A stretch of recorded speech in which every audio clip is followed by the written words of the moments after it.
So every couple months we get one of those articles that talks about this is how much you need to make to afford a home in the city of Toronto or in different cities around Canada. Now I'll go through a couple of those articles, but also I want to touch on maybe some ideas to help you save money for that first down payment. I'm Michael Ouzas. I'm a realtor in the Greater Toronto area. And if you ever want to book in a call with me, click on that first link in the description down below and we can discuss any options that would help you specifically to your scenario and what you're looking to do in the real estate market. So this article comes from blog.to, how much you need to earn to afford a home in Ontario's cities. So the report's actually from Zoocasa, and we'll get into the actual chart soon. But essentially, if you want to purchase in the city of Toronto with an average home price of just over $1,080,000, the average annual income required to afford a home is a generous salary of $168,000. It also mentions that the median Toronto income of ages between 25 and 64 is $62,000, which just isn't going to cut it for most singles or even couples looking to purchase a home.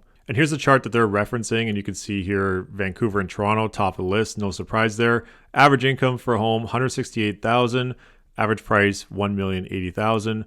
and $62,000 median income. I always find it interesting when these articles come out with blanket statements like that because they are very clickbaity. And the reality is, if you're purchasing your first property in the city of Toronto, it's more often than not going to be a condo. And if it's a condo and you're a single person and you're trying to get a one bedroom or even a studio to start, and you're looking around that $500,000 range, which is half of what they're saying here is the average price of a home in Toronto. Now, I'm not saying that that's a cheap number. It's definitely above the median for the average incomes. However, it's not as far-fetched as the $168,000 that this article is talking about. And that being said, if you are looking for a detached home in the city of Toronto, it's more expensive than what they're talking about. Now, this number is also household income and not just single income. So if you're a couple or if there's three of you trying to purchase, then it's combined all together as one household. If we jump back to this chart, the cheapest in Canada, St. John, New Brunswick, $261,000, your average purchase price, and $40,000 required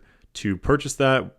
So if you're making the median salary in St. John, New Brunswick of $48,000, you're making above what it costs to purchase that property. So this brings me to the next part of this video where I wanted to discuss some ideas for you to think about if you are trying to save up for that very first down payment and your first home. My first recommendation would be to track your spending. Every time you order a coffee, jump in an Uber, order delivery service to your home, track all that stuff, see where your spending is coming from every single month. You might be pretty surprised every month when you see $500, $600, $700 worth of expenses that you could have easily gone without. Second thing I would recommend would be to discuss with an accountant what type of account makes sense for you to open up so you can start saving for that down payment. In Canada, there are a few options such as an RRSP. There's a new first home savings account. There's tax-free savings accounts. You're definitely going to want to do some research and find a accountant or financial planner, someone who you can talk to and trust to help you navigate where to allocate those savings so that they're in a place that you're not going to be spending them, but also ready to be used when you do go to purchase that home. Another suggestion I make would be to find an extra way of earning money. And if you're able to use your skills to help generate some extra income that will help you save for that down payment faster,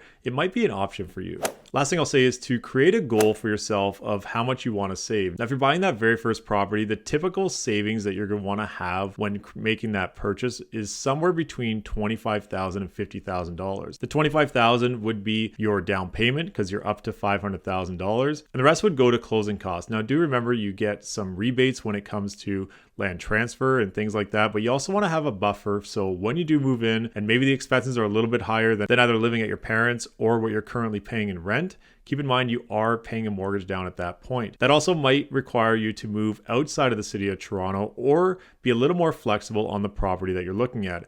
In Toronto right now, at the $500,000 mark, you're definitely looking at studios, and quite possibly you might be able to get into a one bedroom. The other thing is location, and if you're flexible on location, you may be able to get a better property outside the city of Toronto for that $500,000 price range. That being said, it really depends on your job, if you have to be in the city for work or if everything is remote. So I'd love to hear if you have any other suggestions for buyers looking to save up for that first down payment. And if you can hit that like button, I'd love to get videos just like this out to anybody looking to get in the market just like you.